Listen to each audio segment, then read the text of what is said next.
transmission is really called close contact with an infected person when the virus is actually actively shedding. So it's a little bit of a different distinction, but it definitely can be transmitted during sexual contact as well.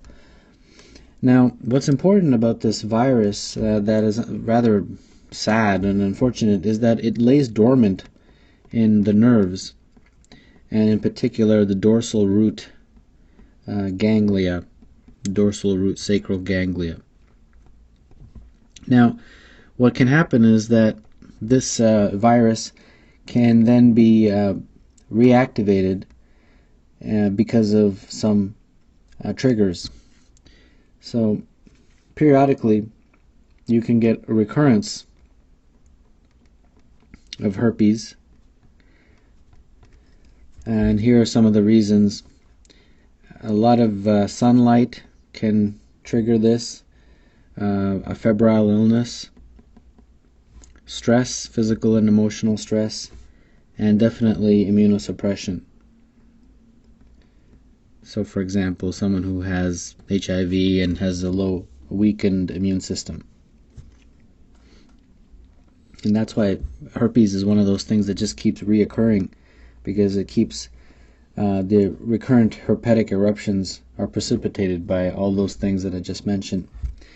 So there's 3 types of herpes infections that I wanted to touch on to give you an illustration of what this is like in terms of signs and symptoms presentation. So the first one is pretty much a lesion, mucocutaneous lesion, and these lesions are commonly occurring on the mouth or the lips or the conjunctiva or the cornea. And what can happen is you have these characteristic vesicles that are in clusters. They kind of look like that, different sizes, like that. And then the base, they're sitting on this erythematous red base. So they describe that as an erythematous base. And I encourage you to look up pictures of the herpes mucocutaneous lesions to get an idea of what this looks like. The second type of herpes presentation is something that happens known as herpes labialis. And there really isn't that much of a difference. It's just technically just given a different name. It's kind of resembles an ulcer or a cold sore, and normally appears on the lip, the area of the lip that a woman would apply lipstick on, known as the vermilion border. Vermilion border. That's the area that this cold sore will appear on. And the last one, which I don't have enough space for, is the most common one, is genital herpes. And that is by far the most common, and in fact it's the most common ulcerative sexually transmitted disease in the world. And basically what you have is on either the penis in a man or the labia in a female, you have the very similar type of vesicles, which is the cluster of small vesicles on a erythematous base. So very similar to the previous description, but this time it's appearing in the genital area. So very important. So how do you diagnose it? The diagnosis really is sort of just characteristic lesions can kind of tell you that, look, this is herpes, but there is definitely some tests. There's a PCR testing, which is by far the most sensitive. It has 95% sensitivity. and this is definitely the best one. It's a definitive diagnosis. Polymerase chain reaction, just in case you're not sure what that is.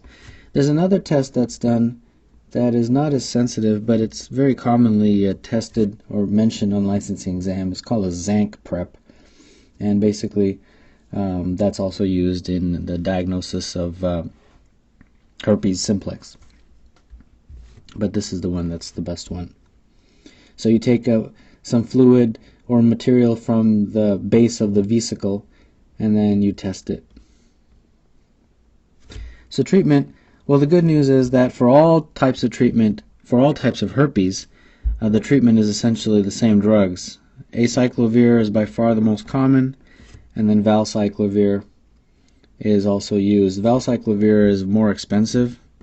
I'll draw $2 signs here and $1 sign. Actually, let's draw 3. It's quite expensive, but so this is more commonly used.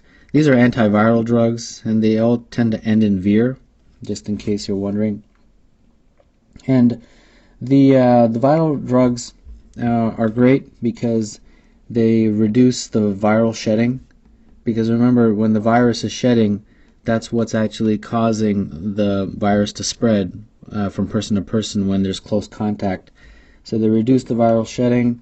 They also reduce the symptoms, which can, in severe herpes, these vesicles can be very painful.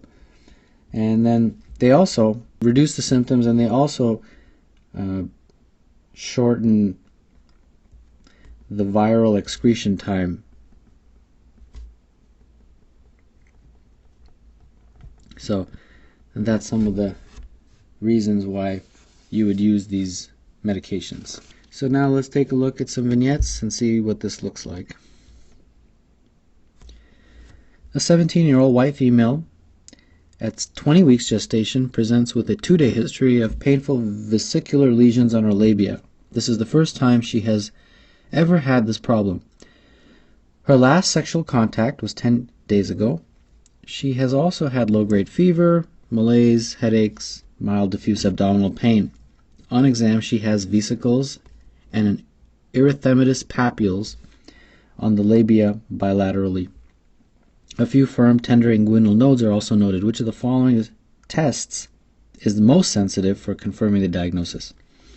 Well, she most likely has herpes simplex, and because she's pregnant, this is actually a particular concern because this can be transferred during birth, actually even before birth, transplacentally to the fetus, or during birth when the baby passes through the birth canal, because if you notice, the vesicles are on her labia. So if it's transferred to the fetus can have very high risk of problems such as neurologic disease. So it's very important that you treat this. The most sensitive of the tests is PCR. It has 95% sensitivity. Zank test is also used, but it's very low in terms of sensitivity, low sensitivity. So the correct answer for this question is D. Next question. A 32-year-old woman comes to the physician because of recurrent painful outbreaks on her labia and vagina. Her first outbreak was 6 years ago. At that time, she developed what she thought was a bad flu with malaise and fever, along with a painful rash on her labia. This initial outbreak resolved, but since then she has had approximately 8 to 10 outbreaks a year. Each outbreak is preceded by burning in her perineal area. A few days later, she develops vesicles, then shallow painful ulcers that resolve in about 10 days. Which of the following is the most appropriate pharmacotherapy? Well, it's rather unfortunate, and this clinical vignette illustrates the recurrent nature of herpes simplex. And unfortunately, there's no cure, but you can use an antiviral drug known as acyclovir and valcyclovir to shorten the duration of symptoms, and that would be choice A. And finally, big long one. 28-year-old woman comes to the office because of a 3-day history of abdominal pain, fever, headache, and muscle aches. She recently returned from a vacation to Europe where she met a man that she is going to marry. She is feeling so lousy, though, that she is having trouble planning her move. She has been a patient of yours for years and usually very healthy. She's a smart woman who exercises regularly, eats a low-fat diet, does not smoke cigarettes, and rarely drinks alcohol. She has been sexually active over the years with 2 different partners and uses condoms for birth control. She admits that she was not as careful as usual about condom use during her vacation. Her last menstrual period began 3 days ago. Temperature is 37. Physical exam shows numerous vesicles, pustules, and painful erythematous ulcers on her perineum, vulva, and vagina. A Zank smear of scrapings from the lesion shows multinucleated giant cells. A tissue culture isolates herpes simplex virus 2. At this time, the most appropriate correct statement is, well, you've only got 2 to choose from here. Condoms do not eliminate the transmission of the virus when lesions are present. That is actually the correct statement, because transmission by skin-to-skin contact can occur even when a condom is used, because if the lesions are present, the lesions can still, there still can be contact from person to person, even with a condom. Even with a condom, you can have skin-to-skin contact of the lesions. So B is the correct answer. Let's look at A. Acyclovir will shorten the duration of symptoms. That is correct, but not the viral excretion time. Acyclovir does shorten the viral excretion time. So the but not part is incorrect. So that's why A is not correct. So the correct answer is B.